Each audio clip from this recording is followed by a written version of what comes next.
I'm gonna give you my water saving tip now, so that way you heathens can hopefully save some water even if you don't make it all the way through the video. Flex hoses are the best, right? Because they pretty much disappear.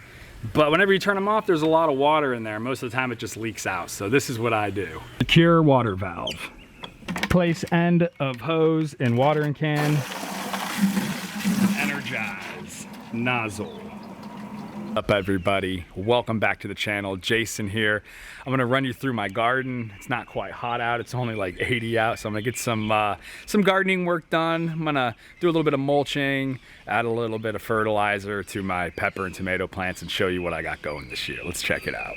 I just moved into this house at the end of last year, so I'm kind of starting to learn where the sun hits and what times of the day it is. A lot of this stuff has been moved from the patio over here where the trailer is now to here and in the back corner of the yard. I get a little bit more morning sun here, a little bit more afternoon sun in the back corner. Up here I got some San Marzano tomatoes, which I've had really good luck in California with. This is the only plant I have that got started here. I started this from seeds back in maybe like February or so. So we're gonna add a little support to this guy right here, because you can see he's really leaning.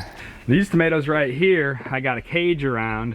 These are Everglades tomatoes, and I guess they're technically considered a wild tomato. They are really good.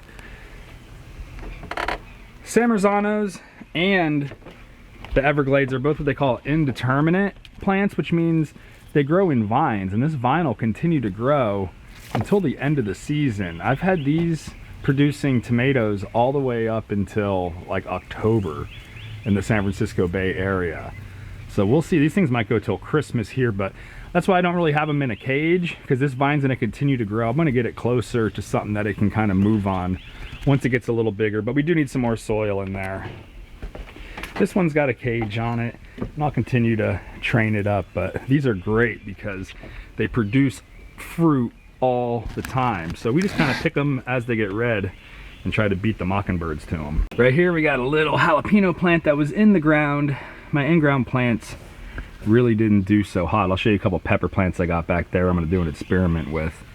These are our lemon herbs. We got lemon basil, lemon thyme, lemon balm, and some parsley. I was gonna trash these and use that pot for something else, but man, I have kept these poinsettias alive since last November. Pretty impressive. Here's some basil. My basil hasn't done too hot this year, but I think I got a cat that's peeing in it.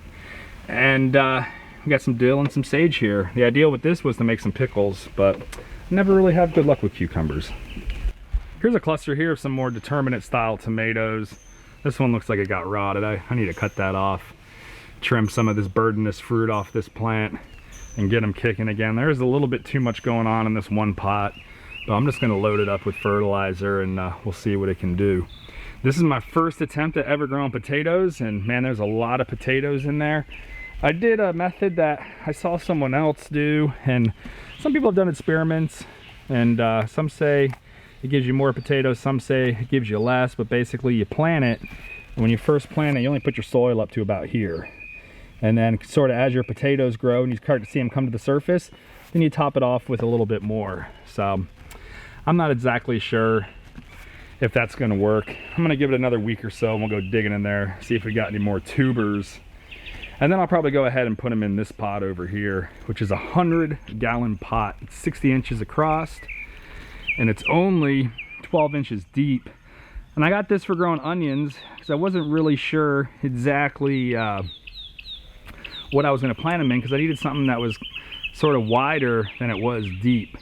I'm also using it to nursery a couple pepper plants back that were in the ground and just did not do very well. That's a datil pepper, that is a jalapeno pepper, and that is a habanero pepper. And this is another datil pepper. I actually picked these datil peppers up at a nursery in St. Augustine, Florida when we were camping sort of in the middle of the spring. These peppers are from St. Augustine. It's something that I've sort of been obsessed with growing for some time now. I started some from seed last year and they went pretty good until my house got trashed in Hurricane Helene. Killed the plants, But then when Milton came through and reflooded the place with fresh water, I think it sort of rinsed them out. And when I went back to check on the house about a month later, I found them in the alley, tipped over and growing. So this is my datil plant that literally came back to life after the hurricane. Now it's really bushy. It's loaded with datil peppers and some pretty good sized ones too. Last year they weren't this big, but it might be a little bit of my my soil and my nutrient mixture that I'm doing that I'll get to in a second.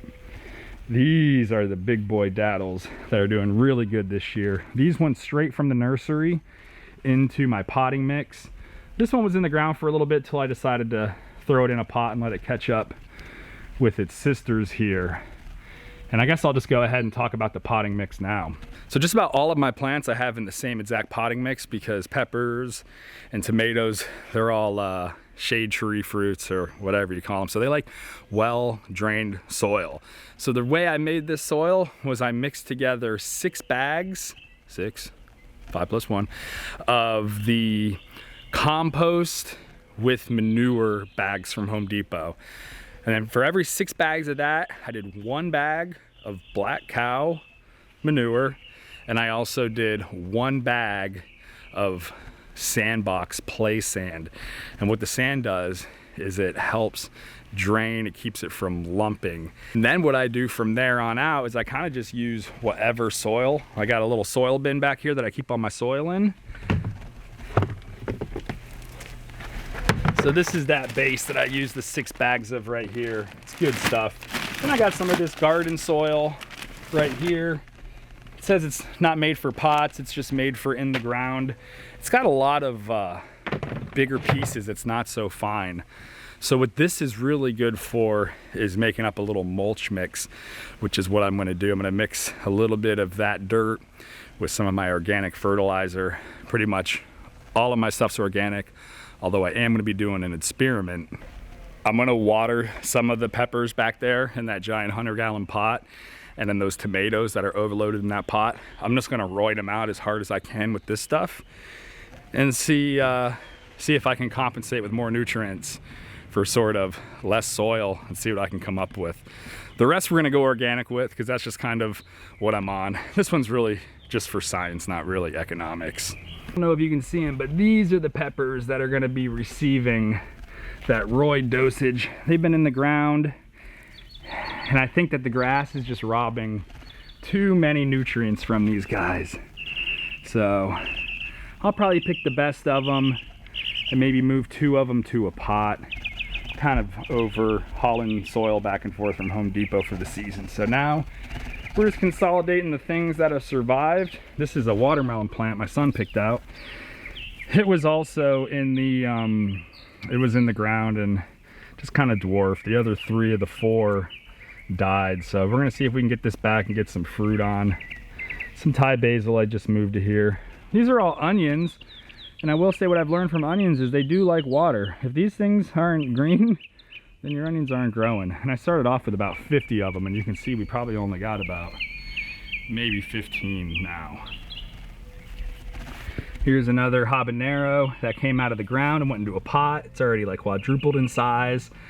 This is a jalapeno, same thing, out of the ground into the pot. And then this is one that I planted from seeds, and unfortunately I had so much going on I totally don't even know what this plant is, but I'm crossing my fingers that it might be a yellow Tabasco plant. It's one of the very few from seed plants that I got to work this year. And honestly, I kind of blame it on this mix right here. This stuff is very, very dry. It's yeah, I don't know. It's mostly like peat moss. So I would mix it with something else. I don't know. This isn't a plug and play solution. I'm probably just gonna go ahead and germinate my seeds in my normal sand soil manure blend that I grow them in next year. They need any fiddler crabs? Up Tabasco. This little beauty is another one. I didn't start this one from seeds.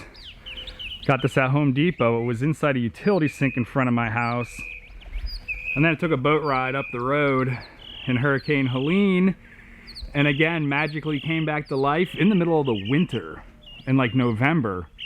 I scooped it up and brought it back here, and we're already loaded up with Tabasco peppers. I'm gonna be making a fermented hot sauce, mixing the Tabasco and the dattles. So here's a little fire ant hill right here, and there's not much activity. Something I do, it's a little risky, but it's kind of fun, is you just give the ground a little stomp. And that's how you can tell if the hill is active, because they'll all come running out. Now here they come. Whatever, let's hook them up. I like using this stuff right here. The two products that you need to go to if you got these fire ants, if you're new to Florida ring, is you got to get this Ortho here, or another good brand is Amdro. I was at Lowe's, so I don't know if they each kind of deal their own stuff, but Lowe's had Ortho. I'm guessing maybe Home Depot's got the Dro. Anything about me, I love these little restaurant souffle cups. So I'm just gonna pour a little in here, and then this will be enough to go get a lot of little villages extinct. So we just come over here and just do a little shake around the outside. And they're gonna love that. Because the queen loves pow pow, so they're gonna bring that pow pow to the queen, and yeah, it'll all be done. One thing that I'm really into when it comes to the farming is the whole regenerative heirloom thing. Like when you plant your plants in your garden, the DNA and stuff, it definitely evolves, and you pick the fruits you select. You get GMO on the thing, and you pick the ones that work best for your situation.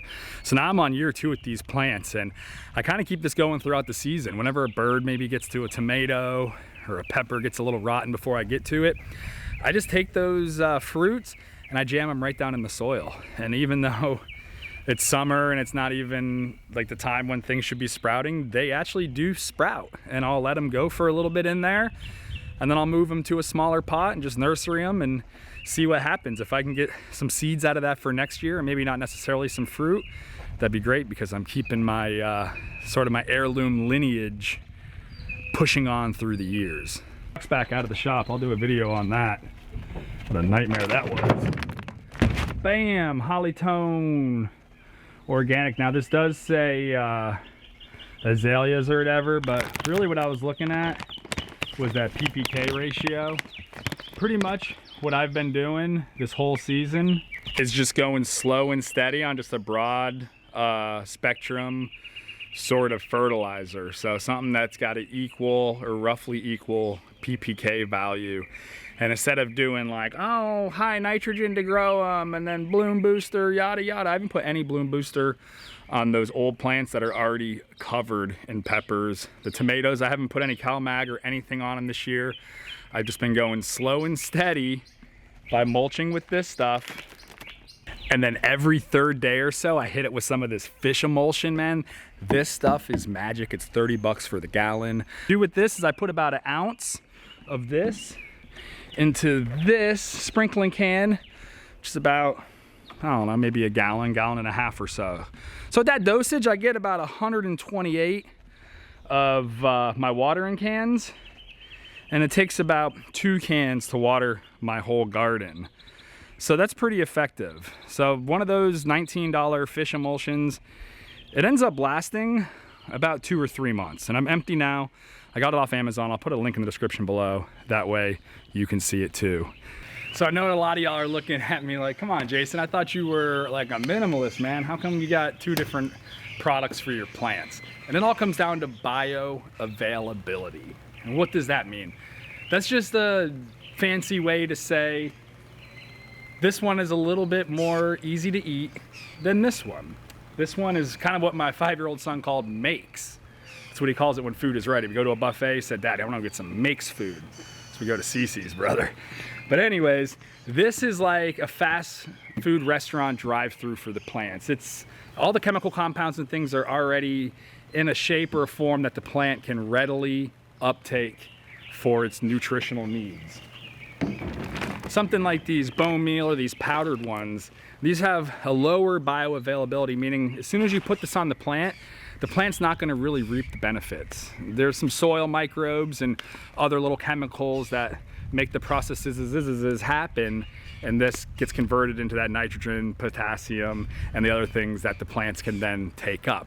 So the main difference is This is sort of your fast-acting tenactin, and then this is sort of your low and slow.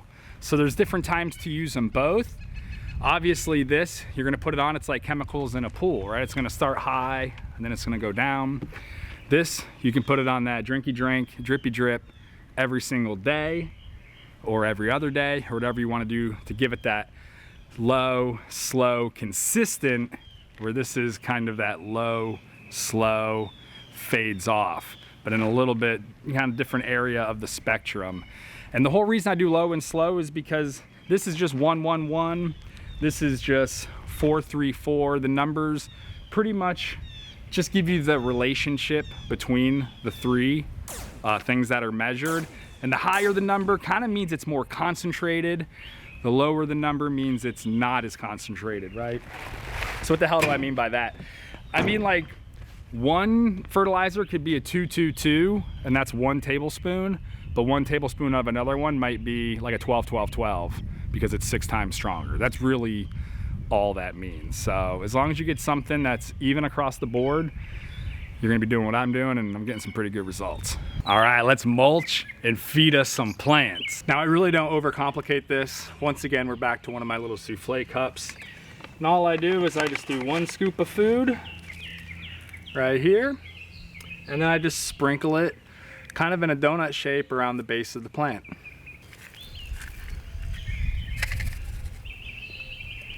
Then I just use my little garden trowel just to kind of mix it in that topsoil just a little bit. And I'll add about half this bucket of my kind of topsoil right on top of it. And that's gonna just keep it from blowing away.